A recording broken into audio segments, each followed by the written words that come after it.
Assalamualaikum warahmatullahi wabarakatuh. Bertemu lagi dengan saya, Vela. Kemudian di sini ada Kang Ude, pengasuh komunitas Bengkel Iman, dan juga ada Pak Yamto nih, ketua dari komunitas Bengkel Iman. Sabilud dumu'i sabilun murih tanahada ya sahi kai tastarih. Jadi di kesempatan video kali ini kita akan bahas terkait masalah kesehatan ya, Kang ya, Pak ya. Jadi kenapa saya bahas tentang masalah kesehatan? Karena kesehatan juga ternyata jadi masalah yang utama di kehidupan kita sehari-hari. Entah itu masalah kesehatan fisik ataupun mental. Kebetulan nih praktisi, kita punya dua praktisi di sini. Yang satu ini Kang Ude ini adalah guru spiritual kita nih, yang juga bisa mengobati atau menerapi ya Kang ya, terkait dengan apa ya, mental ya Kang ya, trauma healing, kemudian juga energy zikir cleansing. Ya, banyak lah yang bisa. Ternyata Kang Ude ini multi talent loh, sobat Kang Ude. Kemudian kita juga punya ketua yang dia basicnya itu adalah seorang herbalis dari sebuah perusahaan ternama. Jadi rasanya tepat banget nih kalau kawan-kawan nanti bakal banyak pertanyaan terkait dengan kesehatan.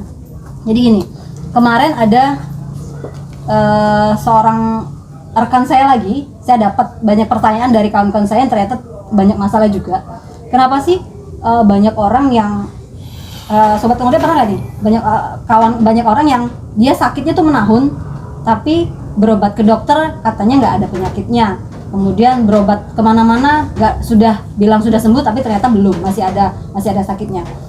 Saya akan tanya dulu pendapat ke Pak Yamto nih selaku herbalis. Silakan Pak Yamto. Oke, terima kasih Mbak Vela dan sahabat-sahabat Kang Ude. Masalah penyakit ini untuk masalah ada salah satu faktor, itu adalah faktor dari medis. Nah, kami selaku herbalis, sahabat Kang Ude, bahwa namanya penyakit itu pasti ada penyebabnya.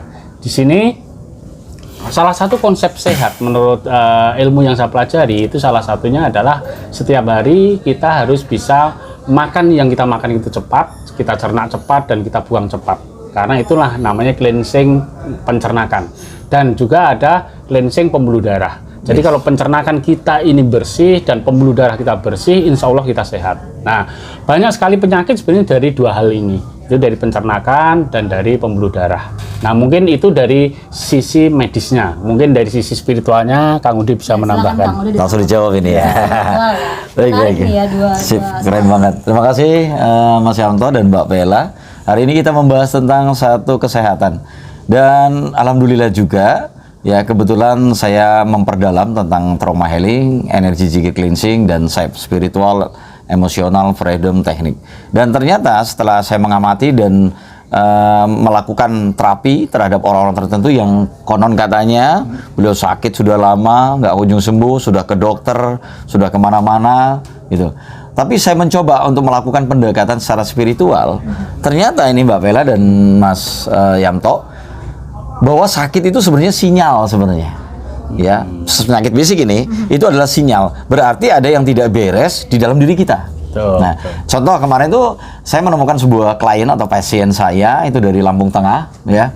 Ketika dia berobat, dia mengeluhkan di dadanya ternyata ada semacam apa, batu empedu ya Mas ya? Nah, batu empedu. Dan konon batu empedu ini penyakit yang sangat luar biasa sih sebenarnya ya Mas Yanto ya. Nah, saya coba untuk melihat dari segi spiritual. Ketika saya coba untuk melakukan ngemat kalau dalam bahasa energi ya, pokoknya hipnoterapi, ketika saya merasakan bagaimana kedalaman di alam bawah sadarnya, saya menemukan sebuah sinyal atau kode bahwa ternyata si ibu ini memendam perasaan dendam, marah yang luar biasa. Itu yang saya rasakan. Lalu ketika saya tanya kepada beliau, apakah benar beliau memendam rasa marah dan dendam? Ternyata benar, Mas. Betul. Beliau memendam rasa marah itu 4 tahun lamanya. 4 tahun. Dan marah itu dengan orang yang terdekat. Dia merasa orang ini sudah diberikan kebaikan, ya sudah menjadi anak sendiri, tapi ternyata membuat si ibu ini sakit hati. Ini rasa luar biasa. Lalu apa yang saya lakukan? Yang saya lakukan, satu, beliau saya suruh untuk minta maaf.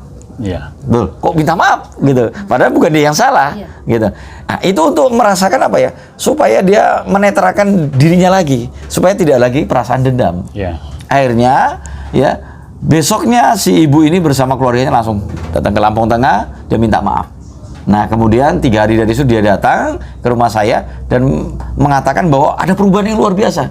Biasanya dia gampang lelah, kerja sedikit gampang lelah. Betul begitu ya, Mas ya? Mudah kambuh. Oh, mudah kambuh gitu. Nah, dan ternyata ketika melakukan ini beliau merasa lebih sehat. Tapi berapa bulan dari situ beliau datang lagi, katanya mengeluhkan lagi. Saya cek lagi, ternyata masih ada gumpalan-gumpalan sampah-sampah emosi yang masih mengendap. Betul. Akhirnya apa? Mereka saya ajarkan untuk apa? Melakukan namanya reset to zero.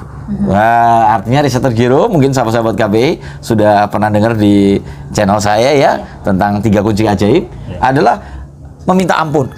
Nah, mungkin kitanya masih memiliki perasaan dendam, itu adalah perasaan salah gitu. Nah, harusnya kita tidak memiliki perasaan dendam. Betul. Itu yang pertama. Dan yang kedua ini penting sekali nih. Kebetulan saya ada pasien datang itu dari Ogan 5. Dia mengeluhkan si ibu ini kakinya. Ya, kakinya itu sulit sekali, sudah berobat kemana-mana. Dibilang asam urat bukan, dibilang mungkin encok juga bukan, rematik juga bukan katanya. Tapi sulit sekali jalan dan sudah minum obat kemana nggak sembuh. Hanya ketika saya cek kedalaman batinnya, saya menemukan sinyalnya. Ternyata sinyalnya dia itu merasa jengkel, gitu, jengkel yang luar biasa. Lalu sang ibu saya tanya nih, dan kebetulan bersama suaminya gitu, saya tanya nih, ibu, apakah ibu ada memendam rasa jengkel? Pertama dia mengatakan tidak, gitu. Tapi setelah saya cek, benar ibu, ini untuk kesembuhan, betul. Dia merasakan jengkel. Ibu jengkel dengan siapa? Dengan suaminya. Ternyata dengan suami, dan kebetulan ada pas suaminya gitu. Nah, terus selalu saya tanya, apa yang membuat ibu jengkel? Nah, kebetulan Mbak Vela dan Mas Yanto, suaminya ini pengangguran nih, gitu. Dan kemudian si ibu ini adalah suka jual kalangan ya, yang keliling. Nah, jadi dia itu pengen begini nih, minimal suaminya kalau dia mau berangkat kalangan subuh, suaminya tuh bangun, gitu, bangun bantuin, gitu. Ini enggak, gitu. Nah, jadi ternyata keinginan, perasaan yang di dalam hati si ibu tuh merasa jengkel, tapi tidak diutarakan. Nah, apa yang saya lakukan? Saya lakukan, si ibu itu berdamai dengan suaminya. Oh, suaminya juga berusaha untuk coba memberikan pengertian. Nah, kata mami. Dan alhamdulillah seminggu dari situ ternyata ada perubahan yang secara signifikan luar biasa sekali, gitu. Dan ini berarti menunjukkan bahwa ternyata ketika ada masalah, kalau kita sudah berobat tapi belum ada kesembuhan, coba deh selami dulu dalam diri kita. Ada perasaan apa yang terhambat dalam diri kita? Kurang lebih begitu. Jalan ke dalam ya. Betul sekali. Kembali lagi permasalahan itu kadang solusinya bukan ada di luar tapi ke dalam. Dan banyak ya terapi-terapi yang bisa dilakukan. Jadi kalau sobat Kang Ude semua mau tahu mungkin ada masalah-masalah yang dihadapi, masalah kesehatan terutama, bisa konsultasi juga ke tempat Kang Ude nih ya. Atau bisa mungkin kolom komentar bisa dikomentari. Kemudian sekian ya Kang ya. Artinya untuk masalah kesehatan itu ternyata bukan karena fisik saja ya Kang. Betul. Ternyata lebih banyak ke spiritual. Masalah spiritual.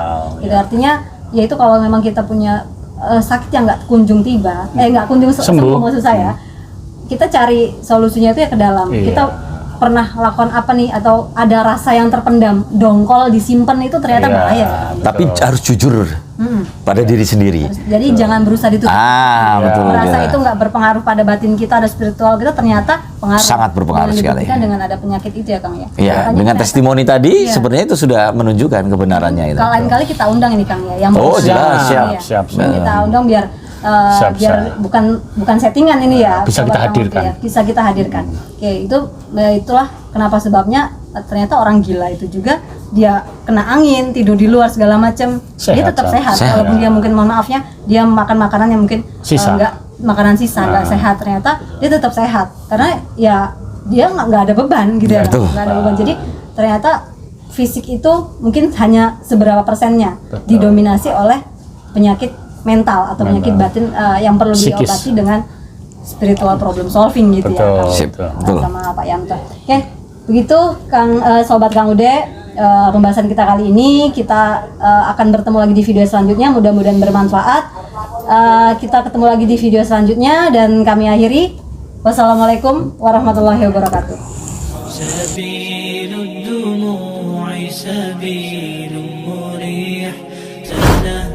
هدايا صاحي كي تستريح